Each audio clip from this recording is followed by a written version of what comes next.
All right, well, first of all, let's put gold in its proper context because I'm not all about gold. I mean, I'm an investment manager and I've constantly or consistently recommended that people hold maybe 5 or 10% of a portfolio in gold. But the remainder of the portfolio is in, income producing assets, companies that I think have good fundamentals, that are growing their earnings, that are paying good dividends. I look at gold as a... Yeah, everything he just said was very stupid. So this is going to be a very easy debate. I'm sorry for you guys that we're hoping for something very exciting. He just crushed his own argument in the first minute. I'm facing a guy that owns 10 to 20 times more not gold things than gold things because he knows that those things are better assets. He says that gold holds value over time. It doesn't. Here's a chart of gold adjusted for inflation where you lost money for 40 years. 40 years you lost money. 40. If you had bought gold 10 years ago, you're down today. You lost money from 10 years ago, not even inflation adjusted. So for a guy that doesn't even talk his own book, literally starts the conversation with, I don't even like this stuff enough to own more than 5 or 10% of it, it's going to be a very easy debate to win. And the charts, the facts are on my side. Peter says gold, well, I don't want to crush all his arguments ahead. I could just beat all his arguments now. What he's going to say is gold has value, Bitcoin doesn't have value, which is instantly defeated by the fact that you can exchange Bitcoin for gold. I remember back when Bitcoin cost less than an ounce of gold, now Bitcoin costs 20 times more. You could have bought, in the top of, I bought Bitcoin at 30, I mined it at 50 cents. In 2013, it went up to $1,300, which was the price of gold. An ounce of gold was worth less than a Bitcoin in 2013, 2014. Now, an ounce of gold is worth 20 times less than a Bitcoin. And so the fact that you could turn Bitcoin into gold at any time you want, I think his company even accepts Bitcoin to turn it into gold, disproves his idea that that Bitcoin has no value. And I don't even like Bitcoin. Bitcoin destroys the environment just like gold does. 50 to 60 people just died yesterday mining gold. Yesterday. How many people died mining Bitcoin? So this is the reality that we live in. I've already won the argument. It's just a question whether the audience gets to notice. If individuals prefer the gold standard, they can do it themselves. They don't have to hold government paper as money. They can hold the real thing. Well, they can hold gold. But the thing is that you suggest people do hold government paper. You just may not be aware of it. So Peter and I, you'll see. I'm going to show you. Peter and I actually agree on some things. We both think that the government printing money left and right forever is disgusting and steals from savers. Do we agree on that? Yes. Okay. We both think that the value of the dollar over time is going to zero, literally zero. Charlie Munger agrees with us on this. Do we agree on that? Well, it may go to zero, but it may approach it. It's already practically zero based on what it was worth in 1913. So, I think Peter and I both agree that we like people to self-custody their funds so that they can't be robbed by their banks. So there was some political activity going on in Canada where if people even sent money to other people so that they could buy food and eat, their bank accounts were seized under emergency action, as though there was some giant emergency, like a war was going on. Everyone else has it bad everywhere else in the world right now, and yet there's no emergency actions in those countries, but Canadians are having their bank accounts seized, and I don't think Peter likes that. You don't like that either, right? That sucks. We agree on that? No, I do not like what the Canadian government is doing, not at all. So Peter and I are both for self-sovereignty. We're both for people not being robbed by the government by holding the government's dollars. So the point is, there's things we agree on, right? And we both agree that stocks have been wonderful investments, which is why he promotes them. But there's a trick to stocks that people don't understand. When you used to buy stocks, you used to get shares in companies, and they were physical printed shares. And now when you buy stocks, you don't get the shares. Your broker gets them. But guess what? He doesn't even actually get them. A giant company in New York called the DTCC actually holds everybody's shares. And every once in a while, they do an audit and they discover, oops, people have been trading shares that didn't actually exist because neither you have the real shares nor your broker. And then the DTCC, maybe they have them, maybe they don't. And it's a giant house of cards. And you just hope that if when you go to get your money, they don't give it to you, now you have to sue them and you're basically relying on the government to handle custody for you. And it's very similar to gold. By the way, as far as the utility in stocks go, you realize that if you get a 40% share of your local Burger King, you can't change the prices. you can't change the hours of operation, you can't add an item to the menu, and you can't pull cash out of the register. And so this concept that somehow owning shares in a company is somewhere more wholesome or better than owning part of a cryptocurrency, which may give you rights to control the consensus of the network, which may issue you trustless dividends with no middlemen whatsoever. And so I created something that solves a lot of problems that Peter hates. Peter likes self-custody. I solved it. Peter likes yield. I solved it. Peter likes delayed gratification. I solved it. But he just doesn't realize I've solved the things that he cares about. So I'm making people literal millionaires. And he says other things which aren't the case, such as some people have to lose in order for other people to win. It's not true. It's 100% not true. When your house goes up in value, who loses? When your gold goes up in value, who loses? When a baby is born or a tree grows, who loses? They're created out of thin air. Trees are created out of thin air.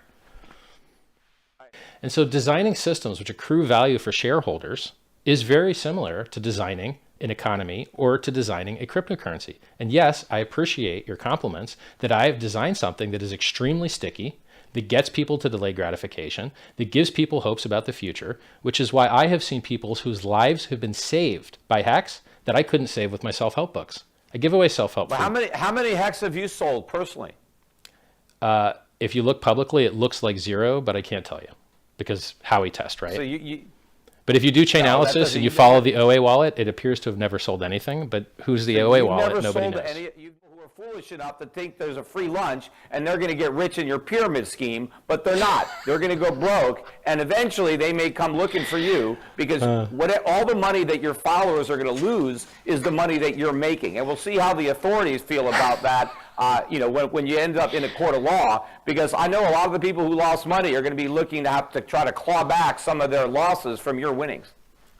So what Peter here is doing is called a parade of imaginary horribles. So to the best of my knowledge, no cryptocurrency founder has been imprisoned for creating a cryptocurrency.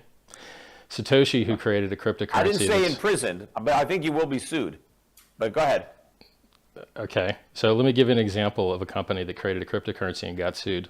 Unregistered security offering, Tezos, got sued, settled. EOS, unregistered security offering, raised $4.2 billion, settled for $27 million, and got a waiver to continue operating their business.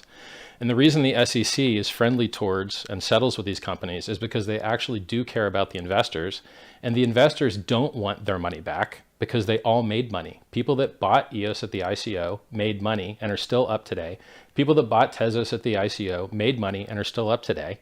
And so this idea that people are going to want their money back is factually false, provably false by SEC jurisprudence, by SEC case law. And They're only it's going to obvious. want their money. So we haven't finished this Right. game yet. The air hasn't come out of this bubble yet. Peter's talking about buying gold a long time ago. Gold was down. If you had bought gold in 1980, it dropped 70% until 2000. You were down for 20 years. Because the 10 years before 1980, it went from 35 to 850. So it had a spectacular rise, and it never went back down anywhere near $35 again. Peter, so you can't say... just look at these time windows and talk about, and I've already said, gold is not a long-term investment. I never recommend gold to anybody as an investment.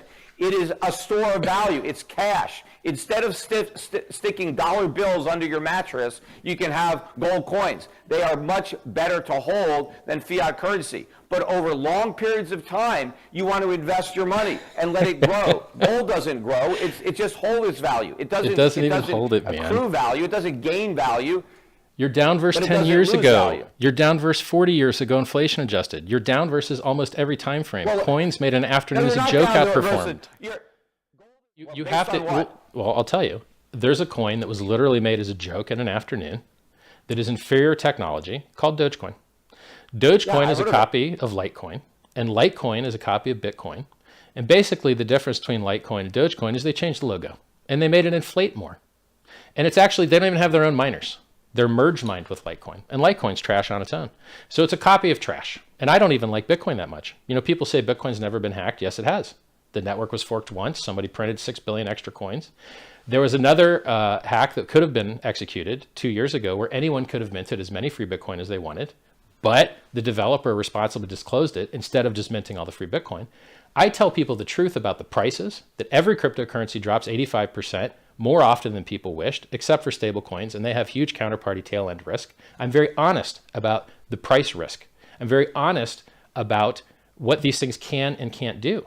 Bitcoin's trash technology. It has very low throughput. You could never do all the transactions of the world on it. It has a very conservative roadmap. They almost never improve it. The price performance is garbage. I mean, from the COVID dip, Ethereum outperformed Bitcoin by threefold, and Hex outperformed it by 100. With all those flaws, why do you maintain it's better than gold? Well, because the price chart of gold sucks. And the problem with gold is, you're just looking at a 40-year price chart. So I'm only 40 years old, bro. How far back should I go? Well, if you were more near zero, it's going to feel like zero. So, Richard, guys, did you want to I mean, it's very respond to simple. that? Peter has a lot of parade of imaginary horribles. Everything's going to go wrong. You could listen to Peter, or you could just look at the chart. Does this look like everyone lost their money?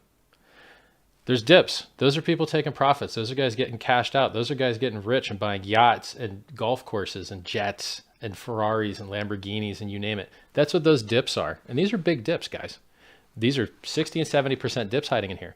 But 60 and 70% dips don't matter when you overcome them with 500 and 600% gains. Cryptocurrency is a world of free money. Free money. As a Bitcoin holder, you got Hex for free. When I mined Bitcoin, it was free. I double-clicked an exe on my computer. As a Hex holder, our community received free Uniswap token, free 1-inch token, because we use these products and we were just given the coins for free. We received free Git coins. We received tons of free coins out the yin yang, literally free money. And here's what's weird about crypto and about me as a person. If you see a guy drowned in jewelry and covered with all this spectacle, your brain would be right to say scammer.